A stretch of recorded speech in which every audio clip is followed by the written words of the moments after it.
A Célia do Tocantins vai participar agora. Olá, Célia. Boa noite, Bárbara. Sou orientadora de aprendizagem do teleposto do Colégio Estadual Bernardo Saião. A pergunta é da coordenadora pedagógica da Secretaria Municipal de Educação, Érica Fernandes. Ela concorda que a cultura democrática realmente está longe de ser uma realidade consolidada. Em nível de sistema, temos uma gestão de políticas educacionais centralizada. Ela pergunta, o que a equipe escolar pode fazer de imediato para garantir uma gestão democrática que está presente apenas nos discursos? Boa noite e obrigada. Obrigada, Célia, por essa participação. Conto com você ao longo dessa série, tá bom? Professor Jonas. Veja. Jorge, perdão. Veja, Célia, democracia não é um Estado, democracia é um processo.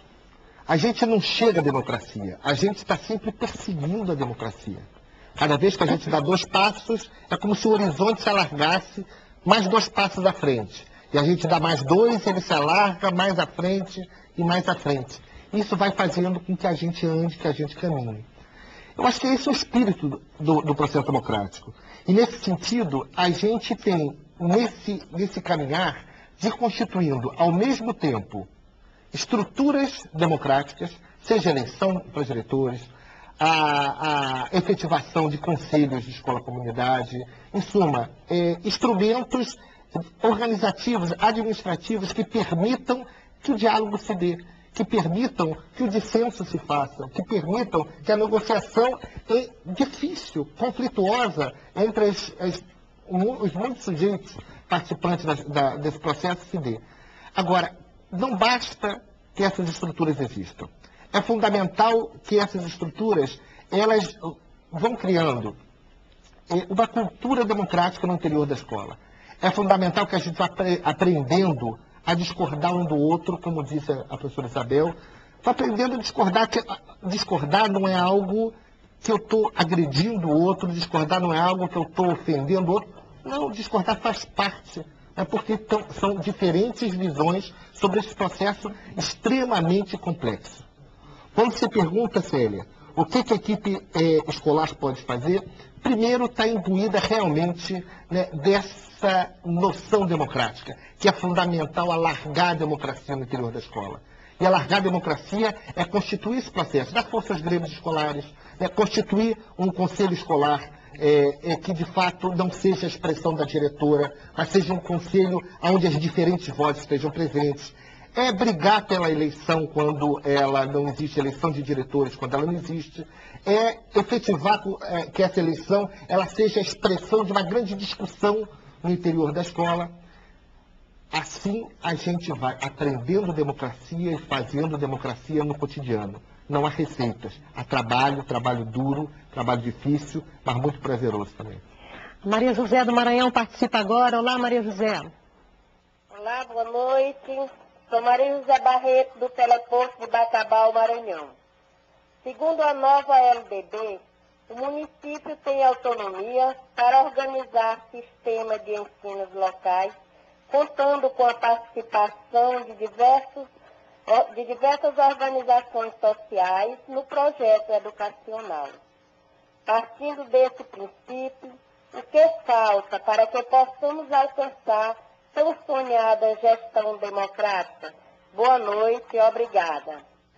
Muito obrigada, Maria José, pela sua participação hoje, professora Isabel.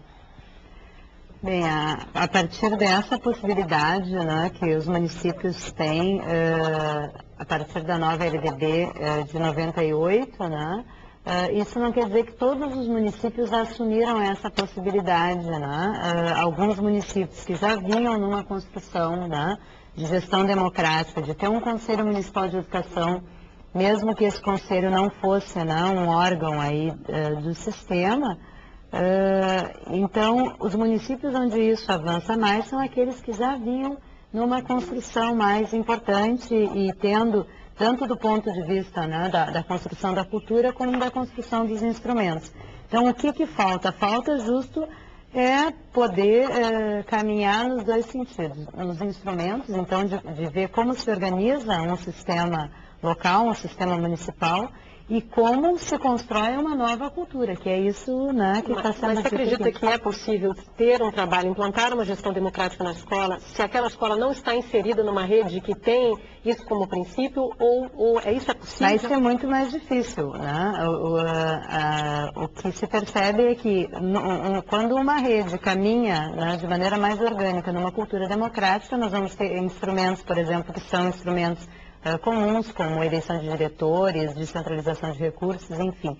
Mas o fato de não estar inserida numa rede com um movimento mais democratizante, isso não é impeditivo. Não impede, claro que a gente vai ver que, bem, vão ter muito mais dificuldade. Vai ser mais difícil ainda, mas não impossível. E também, a partir da escola, pode emanar, digamos, movimentos de democratização do próprio sistema, né?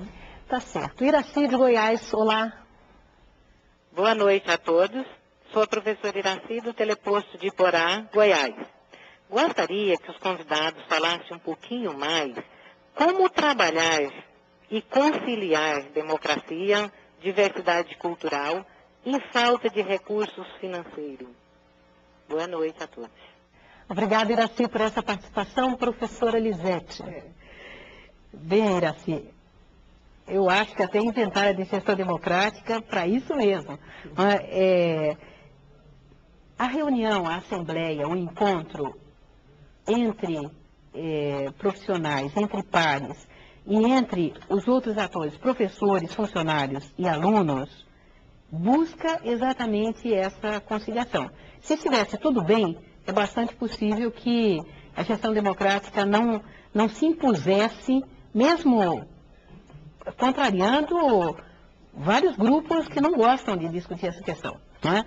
A falta de recursos nos obriga a discutir prioridades.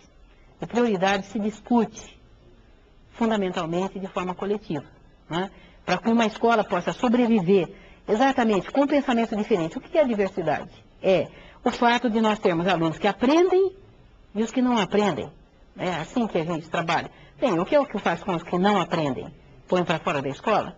Não, é aí que se coloca a necessidade de uma reflexão nossa, de professores, para saber exatamente o que está acontecendo conosco, que programação que nós combinamos, o que isso tem a ver com realmente o que os alunos estão entendendo que essa é a aprendizagem. Qual era a expectativa que os pais tinham dessa escola, da nossa atuação, não é? É por isso que a gestão democrática se coloca como quase imperiosa nesse triângulo que você apresenta, realmente de poder conciliar, né, combinar e estabelecer avanços possíveis nesta avaliação. Né? Não quer dizer, e às vezes pode ser o seguinte, tem um pouco recursos, até porque muitas vezes os governos não valorizam educação. Dizem que o fazem, mas não fazem na prática. É bastante possível que aquela escola tenha que se organizar de forma organizada e atrás de mais recursos. Ok. Bom, no próximo bloco vamos conhecer uma experiência de gestão democrática escolar em Porto Alegre. Salto para o futuro, volta já.